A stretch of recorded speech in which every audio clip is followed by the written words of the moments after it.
Assalamualaikum warahmatullahi wabarakatuh. Perkenalkan, nama saya Ana Faridatun Hasanah, NIM 2018143004, mahasiswa Universitas PGRI Palembang, program studi pendidikan guru sekolah dasar dari Fakultas Keguruan dan Ilmu Pendidikan.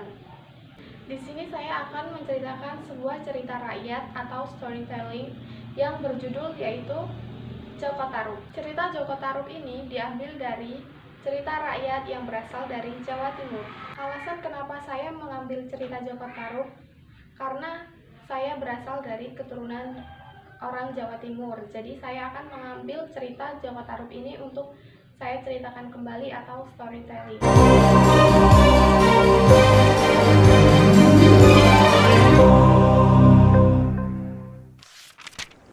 Legenda Joko Tarub. Joko Tarub merupakan sebuah cerita rakyat yang sangat populer di Pulau Jawa, tepatnya yaitu di Jawa Tengah dan di Jawa Timur. Konon ceritanya, cerita rakyat Joko Tarub ini terjadi di Provinsi Jawa Timur, tepatnya di Desa Widodaren, Kecamatan Gerih, Kabupaten Ngawi, Provinsi Jawa Timur. Bagaimana kisah dari cerita Joko Tarub yang sangat melegenda itu? Mari kita simak kisah. Pada zaman dahulu, hiduplah seorang janda yang hidup sebatang kara karena tidak memiliki anak, dan suaminya sudah lama meninggal. Janda tersebut dikenal dengan nama Mbok Rondo Tarub. Karena hidup sebatang kara, suatu hari Mbok Rondo Tarub mengangkat seorang anak laki-laki yang masih bayi. Mbok Rondo Tarub memberi nama bayi laki-laki tersebut Joko Tarub. Mbok Rondo membesarkan anak angkatnya dengan penuh kasih sayang, seperti anaknya sendiri. Joko Tarub tumbuh menjadi anak yang berbakti kepada Mbok Rondo Tarub. Setiap hari, Joko Tarub selalu membantu pekerjaan ibu angkatnya itu di ladang maupun di sawah. Selain giat membantu Mbok Rondo, Joko Tarub juga gemar berburu di hutan. Suatu hari, Mbok Rondo memanggil Joko Tarub dan mengajaknya berbicara. Joko, sekarang kamu sudah dewasa. Sudah saatnya kamu menikah. Mbok sudah tua. Jika Mbok meninggal, siapa yang akan mengurusmu? Lagi pula, Mbok sekarang sudah ingin menimang cucu. Tapi aku belum ingin menikah sekarang, Mbok. Kalau saatnya tiba, pasti aku akan menikah. Baiklah, jika itu keinginanmu, Mbok hanya bisa mendoakan yang terbaik untukmu. Beberapa bulan kemudian, Mbok Rondo Tarub meninggal dunia. Joko Tarub sangat sedih karena belum bisa memenuhi permintaan Mbok Rondo Tarub. Semenjak ditinggal Mbok Rondo Tarub, Joko Tarub menjadi kehilangan semangat hidupnya. Setiap hari, kerjanya hanya melamun dan bermalas-malasan di rumah. Bahkan, ladang peninggalan Mbok Rondo pun sekarang ditumbuhi rumput dan semak belukar karena tidak terawat lagi. Suatu malam, ketika sedang tidur, Joko Tarub bermimpi sedang memakan daging rusa yang lezat.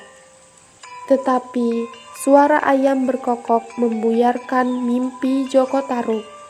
Akhirnya, pagi itu setelah terbangun dari mimpinya, Joko Tarub merasa lapar dan ingin memakan daging rusa.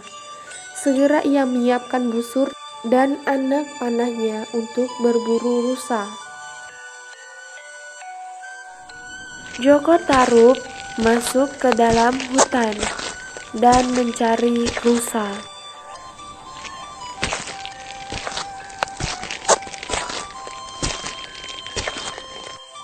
Namun, Joko Tarub tidak kunjung menemukan rusa buruannya.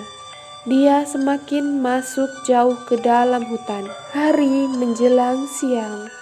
tidak satu ekor rusa pun yang berhasil ditemukan Joko Tarub. Dia kelelahan dan beristirahat di bawah pohon.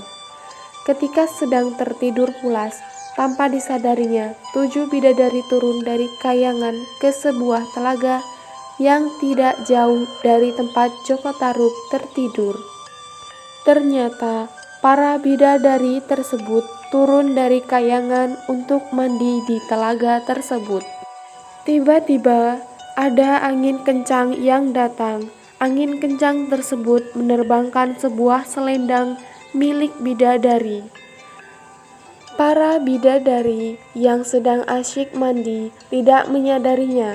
Angin membawa terbang sebuah selendang bidadari dan jatuh di dekat Joko Tarub yang sedang tertidur.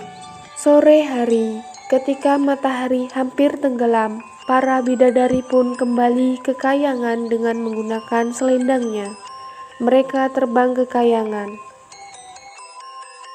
Ketika hendak kembali terbang ke kayangan, seorang bidadari kebingungan mencari selendangnya.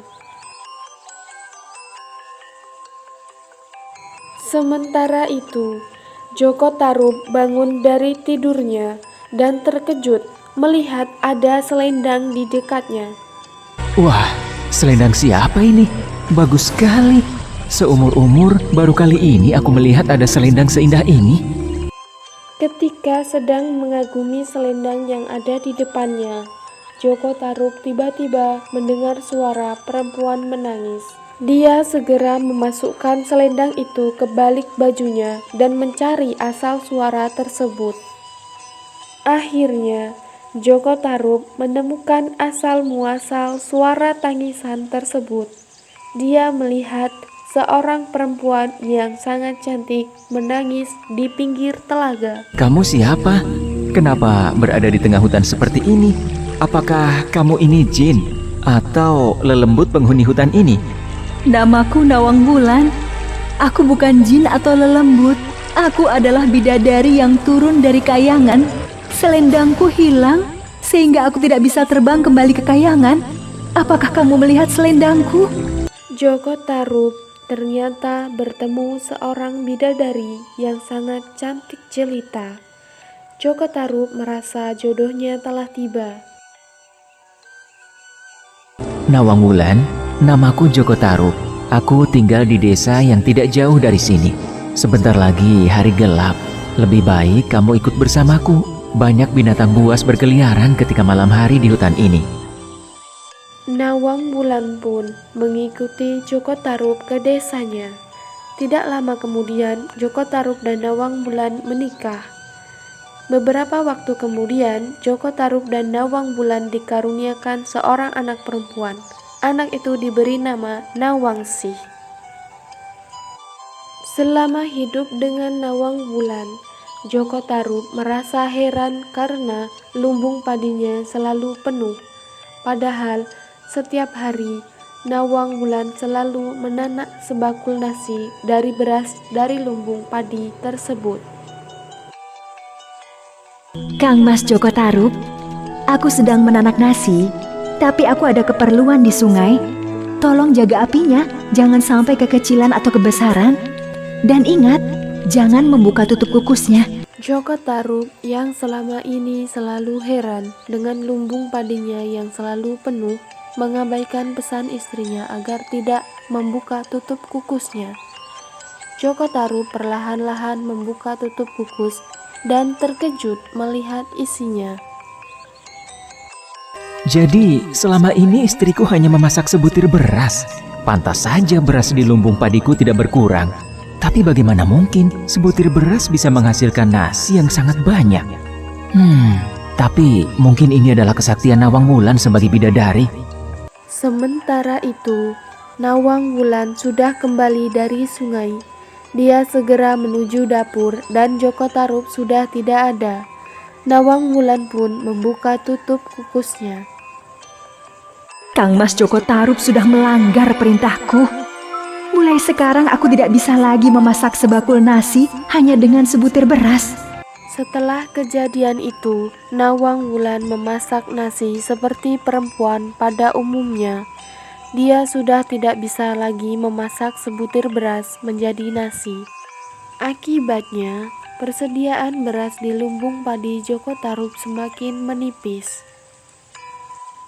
Suatu hari, ketika sisa beras semakin menipis, Nawang Wulan mengambil sisa-sisa beras di lumbung padi. Tiba-tiba, Nawang Wulan menemukan selendangnya. Nawang Wulan akhirnya mengetahui bahwa selendangnya disembunyikan Joko Tarub. Ia pun menjadi sangat marah dan menemui Joko Tarub. Kang Mas Joko Tarub, jadi selama ini kamu yang menyembunyikan selendangku? Cukup sampai di sini hubungan kita. Aku tidak bisa hidup bersama laki-laki yang telah menipuku. Adinda Nawang Wulan, maafkan aku. Aku mengaku bersalah. Tapi tolong jangan tinggalkan aku. Kasihanilah Nawangsi. Dia masih bayi. Tidak ada maaf lagi untukmu. Buatkan danau di belakang rumah dan letakkan Nawangsi di situ setiap malam. Aku akan datang untuk menyusuinya. Dan jangan sekali-kali mengintip. Nawang Wulan dengan selendangnya segera terbang kembali ke kayangan. Seperti janjinya, setiap malam Nawang Wulan turun untuk menyusui Nawangsi.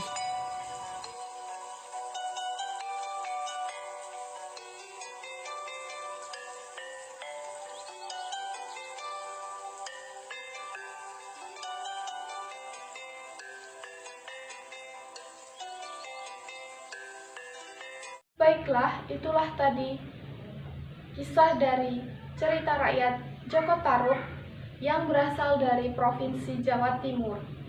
Dan semoga kita dapat mengambil hikmah dari kisah tersebut. Baiklah, mungkin itu saja yang dapat saya sampaikan, dan kurang lebihnya saya mohon maaf. Selamat menonton dan jangan lupa like, komen, dan share. Terima kasih. Wassalamualaikum warahmatullahi wabarakatuh.